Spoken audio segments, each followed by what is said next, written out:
wasiiru dowlaha wasaaradda duulista iyo hawada Soomaaliland mudane Axmed Cali Baynac oo ay weheliyaan saraakiil ka socotay hay'adda Gadar Charity iyo mas'uuliyiinta degmada Garaadag ayaa maanta si wada jir deegaanka Gowsaweyne uga dhagax dhigay xarun caafimaad oo ay hirgelinayso hay'adda Gadar Charity. ugu horeyn waxa halkaasi ka hadlay Cabdifataax Mira Faarax oo ka wakiilaha hay'adda Gadar Charity oo ka warbixiyay mashruucani horumarineed ay ka hirgelinayaan deegaanka Gowsaweyne. waxaan joognaa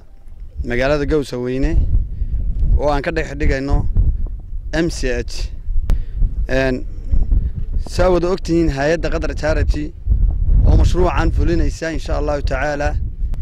mana aha markii ugu horeysay ee mashaariic sidan oo kale aan ka fogno deegaanka waxaanu ka qayb qaadanay emergency ama abaarahii dalka ka dhacay dhinaca biyo dhaamiska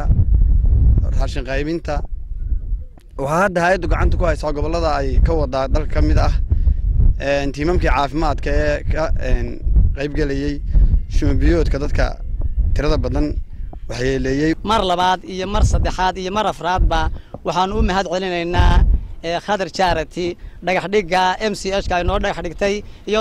gudoomiyaha degmada Garaadag Faarax Aadan Ciise iyo wasiiru dowlaha wasaaradda duulista iyo hawada Soomaaliland mudane Axmed Cali Baynac ayaa iyana si weyn u soo dhaweeyay mashruucani caafimaadka ee laga hirgelinayo deegaanka Gowsaweyne waxaanay mas'uuliyiinta dawladdu si weyn ugu mahadnaqeen hay'adda Gadar Charity oo mashruucani fulinaysa oo ay ku sheegeen inay markasta ka qayb qaadato horumarinta deegaanka.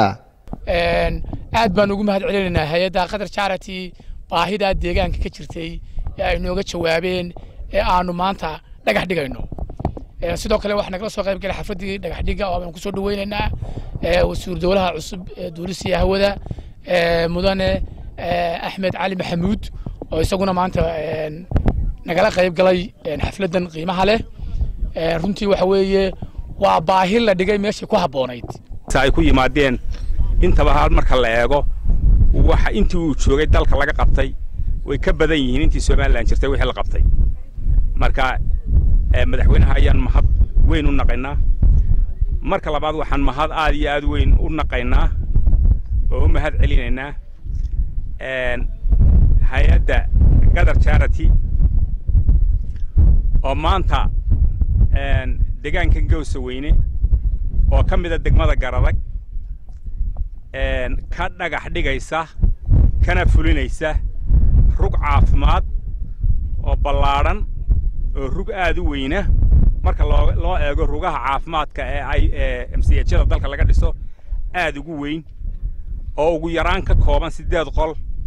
oo dhakhaatiirtii iyo farmasiyadii iyo kliinigii iyo istoodhadii iyo suuliyadii intii ay ka kooban yihiin oo aad iyo aad u qurux badan